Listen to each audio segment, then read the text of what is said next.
دولت سے نوازا ہے۔ یہ بہت بڑی نعمت ہے انسان کو جو اللہ تعالیٰ نے عطا فرمائی ہے۔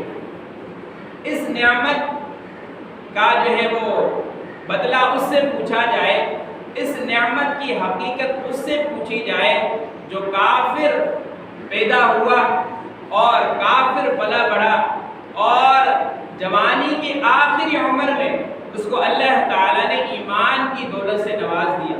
اس وقت جو انسان کو خوشی ہوتی ہے جب انسان اللہ تبارک و تعالیٰ کی ذات کو جان لیتا ہے اور مان لیتا ہے، اس وقت اللہ تبارک و تعالیٰ کی ذات کا اس کو جو ہے وہ یقین آ جاتا ہے۔ اس کے بارے میں ہمارے استاد جی ہیں، وہ انہوں نے قصہ سنایا تھا کہ وہ ابھی ہمارے مدرسے جامعہ رشید میں پڑھاتے بھی ہیں۔ انہوں نے بتایا کہ یہ جو ایمان کی دولت ہے یہ کتنی بڑی نعمت ہے، اس کی مثال بتائی۔ کہا کہ ہمارے ایک دوست تھے، وہ امریکہ میں رہتے تھے، وہاں پہ کسی عیسائی عورت سے جو ہے وہ دوستی ہو گئی، گرل فرینڈ بن گئی ان کی۔ وہاں پہ دوستی میں جو ہے وہ جائز ناجائز کوئی چیز وہاں نہیں چلتی، حلال حرام کچھ بھی نہیں۔ تو وہ یہ ساری چیزیں عورتیں بھی کرتی ہے وہاں پہ، یہ اس وقت ان کو کچھ نہیں پتا تھا تو وہ بھی کرتے رہتے تھے۔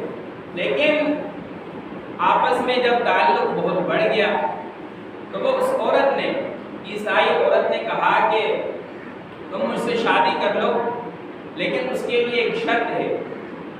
تو انہوں نے کہا کہ شرط کیا ہے؟ کہا کہ شرط یہ ہے کہ تم مسلمان نہیں بلکہ عیسائی بن جاؤ تو میں تم سے شادی کروں۔ تو اس آدمی نے کہا کہ میری بھی یہی شرط ہے، میں تم سے شادی کرنا چاہتا ہوں لیکن تم پہلے مسلمان بن جاؤ پھر جو ہے وہ ہم دونوں شادی کر لیں گے۔ تو اس عورت نے کہا کہ نہیں۔ عورت بہت بڑی مالدار تھی، ہیرے اور جواہرات کی ان کی اپنی فیکٹریاں تھیں، اور اس عورت نے یہ طعنہ بھی دیا کہ تمہیں میں جو ہے وہ مہینہ 40 دن کی مہلت لے لو، پھر سوچ لو، شاید تمہیں جو ہے وہ سمجھ آ جائے۔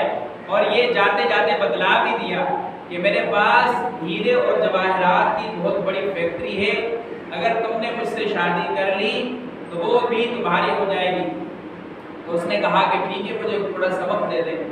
تو مہینہ 40 دن گزر گئے، پھر اس عورت کا ان کو میسج یا فون آیا، کہا کہ تم نے کیا سوچا اپنے بارے میں، شادی کرنی ہے کہ نہیں کرنی؟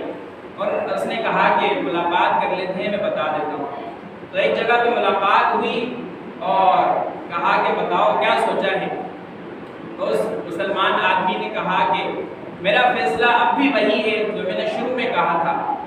کہا کہ میں اگر تم مجھ سے شادی کرنا چاہتی ہو تو تم مسلمان ہوگی تو میں کروں گا، میری شرط یہی ہے، شروع میں بھی یہی تھی، اب 40 دن کی مہلت کے بعد بھی میری شرط یہی ہے کہ اگر تم مسلمان ہو گئی تو شادی کروں گا، نہیں تو میری طرف سے انکار ہے۔ تو اس عورت نے، اس عیسائی عورت نے اس آدمی کو بہت بڑے طعنے دیے، کہا کہ تم مسلمان ہو، میں عیسائی ہوں، تم زنا کرتے ہو، میں بھی کرتی ہوں، تم شراب پیتے ہو یہاں، میں بھی پیتی ہوں، تم دنیا جہاں کے گندے کام کرتے ہو، میں بھی کرتی ہوں، تمہارے اندر اور میرے اندر فرق کیا ہے؟ تم عیسائی بن جاؤ، شادی کر لیتے۔ کہا کہ بات تمہاری ٹھیک ہے، میں زنا بھی کرتا ہوں، شراب بھی کرتا ہوں، اور ہر جگہ جو ہے وہ منہ بھی مارتا ہوں، کچھ بھی ہو جائے تمہاری بات اپنی جگہ ٹھیک ہے۔ اس نے کہا کہ چلو تم آخری بات بتا دو، جب ہمارے اور تمہارے اندر کوئی فرق ہی نہیں ہے تو ایسی کون سی چیز ہے جو تم عیسائی نہیں بننا چاہتے؟ میرے پاس ہیرے جواہرات کی اتنی بڑی فیکٹری ہے، تم اس کے مالک بن جاؤ گے۔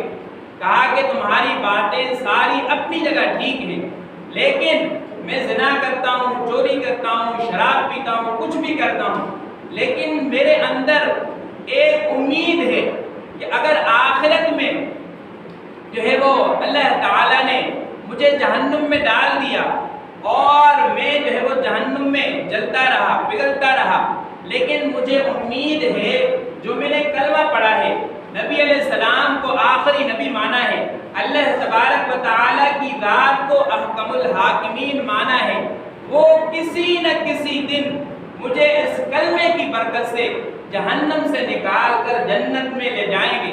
بس اتنا سا مجھے یقین ہے، جس کی وجہ سے اب بھی میں ایمان پر قائم ہوں۔ یہ کتنی بڑی نعمت اللہ تعالیٰ نے ہمیں گھر میں دے دی، اور بغیر مشقت کے، بغیر کسی پریشانی کے اللہ تعالیٰ نے یہ بڑی نعمت ہمیں دے دی ہے۔ اس کی ہمیں فکر کرنی ہے، اس کو ہم نے ضائع کرنے سے بچانا ہے۔